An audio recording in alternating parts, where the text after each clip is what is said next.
तो guess what, आज मेरे साथ क्या हुआ। आज मेरी मम्मी ने मुझे डांटा क्योंकि आज सैटरडे था और मैंने नेल काट लिया। क्या इतना बुरा हूँ मैं माँ।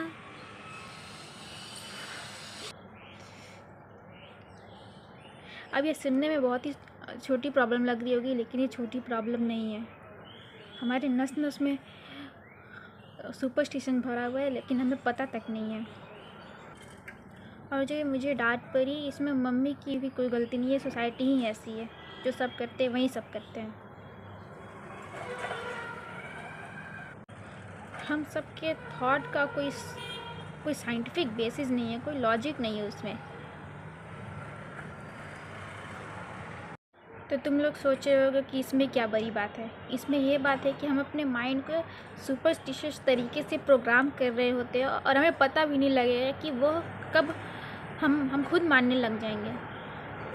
मानना छोड़ो, वो हमारा ही पार्ट बन जाएगा और हमें पता भी नहीं लगेगा। फॉर एग्ज़ाम्पल, लोग रिंग पहनने लगते हैं, तावीज़ पहनने लगते हैं और पता नहीं क्या क्या करने लगते हैं, जिसका उस प्रॉब्लम से कुछ लेना देना नहीं है। तो वो ऐसा क्यों करते हैं? क्योंकि कुछ सो कॉल्ड स्पिरिचुअल गुरु या ठेकेदार बीच में आ जाते हैं और बोलते हैं कि तुम्हारे ऊपर किसी ने कुछ कर दिया है, ये पहन लो, ठीक हो जाएगा। जिसको प्लेसिबो इफ़ेक्ट बोलते हैं साइकोलॉजी की लैंग्वेज में। इसका मतलब है कि रियल में कुछ नहीं हुआ है, सब कुछ माइंड में ही हो रहा है। फॉर एग्ज़ाम्पल, जैसे कि कोई किसी को बोल देता है कि तुम्हारे पे भूत चढ़ गया है, तावीज़ पहन लो, ठीक हो जाएगा। असली में कुछ नहीं हुआ है, लेकिन तावीज़ की वजह से उसको लगेगा कि हाँ सब कुछ ठीक है। प्लेसिबो इफ़ेक्ट बोलते हैं जिसको साइकोलॉजी में। तो इसलिए हमें कोई भी बेवकूफ़ बना सकता है, मैनिपुलेट कर सकता है अपने फ़ायदे के लिए। तो इसका सॉल्यूशन क्या है? इसका ये सॉल्यूशन हो सकता है कि हमें समझदार बनना पड़ेगा। हमें हर चीज़ को लॉजिकली देखना होगा और उसका एक साइंटिफिक बेसिस होना चाहिए। क्योंकि अगर जिसके लाइफ से साइंटिफिक माइंड चला गया, तो उसके हाथ से उसके लाइफ का कंट्रोल चला गया।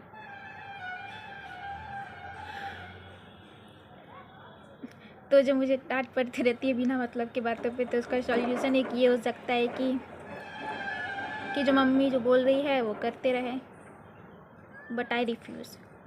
मुझे नहीं करना वो सब। क्योंकि अगेन हम अपने माइंड को सबकॉन्शियस तरीके से, सुपरस्टिशन तरीके से, सबकॉन्शियस लेवल पे सुपरस्टिशियस तरीके से प्रोग्राम कर रहे होते हैं, जो कि लॉन्ग टर्म के लिए बहुत ख़तरनाक है। अगर हम इसके कॉन्सिक्वेंसेस को समझ पाए तो, देख पाए तो। और हम उनको भी समझा नहीं सकते या किसी को भी नहीं समझा सकते, क्योंकि वो समझना ही नहीं चाहते।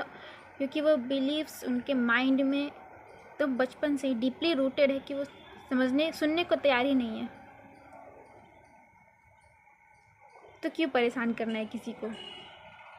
जैसे चल रहा है चलने दो, क्या दिक्कत।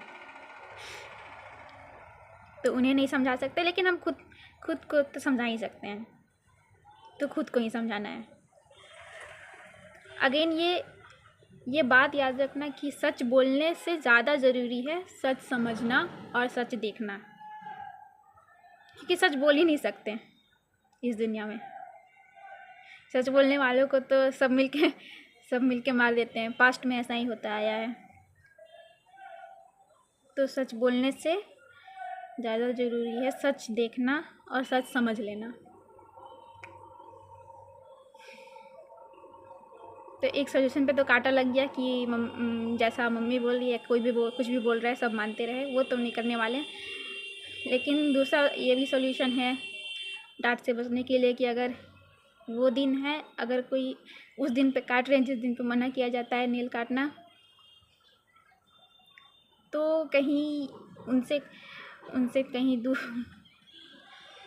तो उनसे कहीं और जगह जाके काट सकते हैं नेल। उनसे तो उनके सामने नहीं काट कर किसी और जगह पे नेल काट सकते हैं। ये एक सॉल्यूशन हो सकता है। वो भी खुश, उनको कुछ पता नहीं चलेगा और मेरा भी काम हो जाएगा। और भी ऐसे बहुत सारे प्यारे प्यारे सुपरस्टिशन हैं, जैसे कि मेरा फेवरेट है एक कि चप्पल उल्टी होने से लड़ाई होती है। तो हम तो कहते हैं कि चप्पल को उल्टा ही रखना चाहिए, कि तुम उसको जितना भी सीधा कर लो वो उल्टा ही रहेगा। वो उस चप्पल को उल्टी ही रहने दो, क्योंकि हम सबको अभी लाइफ में बहुत आगे बढ़ना है, बहुत कुछ होगा, बहुत प्रॉब्लम्स आएंगी। वो सब उस उल्टी चप्पल की तरह है, कितना भी सीधा कर लो नहीं होने वाली वो। तो उल्टी चप्पल से हमें क्या सीखने को मिलता है कि चप्पल उल्टी हो लेकिन दिमाग सीधा रहना चाहिए। तो ये सब तो हो गई वो सब फालतू की सुपरस्टिशंस जो आज तक हमारी इंडियन सोसाइटी में, वैसे इंडिया में ही नहीं पूरे वर्ल्ड वाइड ये सुपरस्टिशंस फेमस है।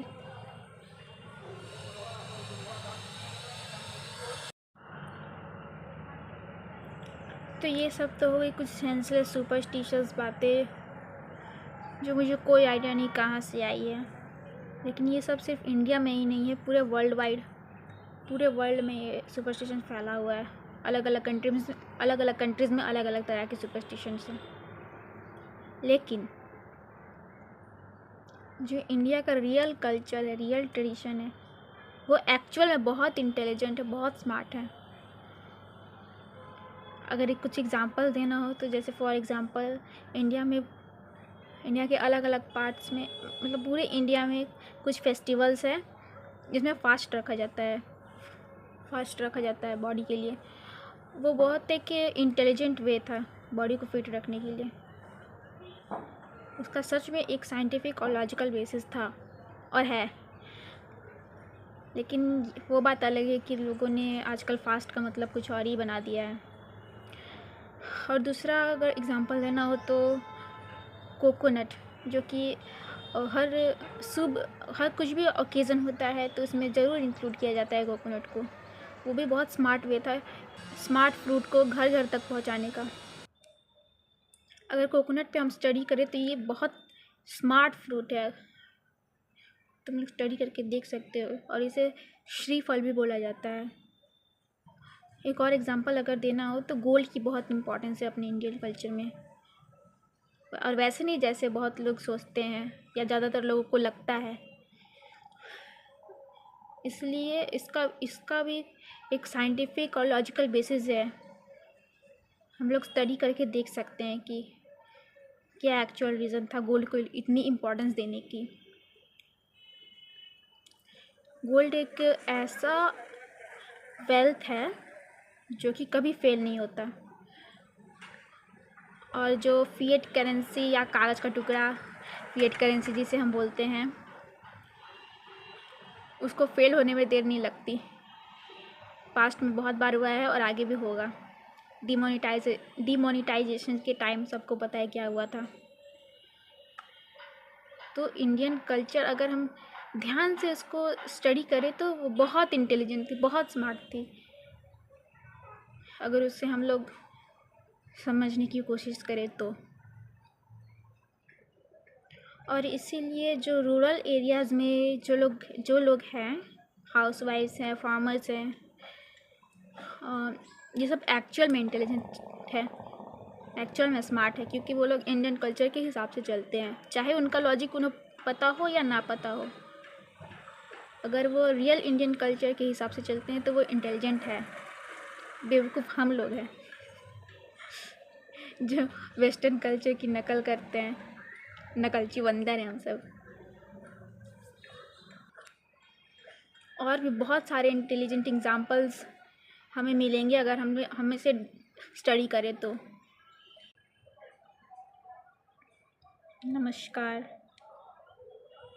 नमस्कार का क्या मतलब है? नमस्कार का ये मतलब है कि the highest in me bows down to the highest in you. इसका मतलब मेरे अंदर का भगवान आपके अंदर के भगवान को प्रणाम करता है। अब ये मत पूछना कि भगवान हमारे अंदर है कि बाहर है, ये तुम खुद फिगर आउट करो। नमस्कार।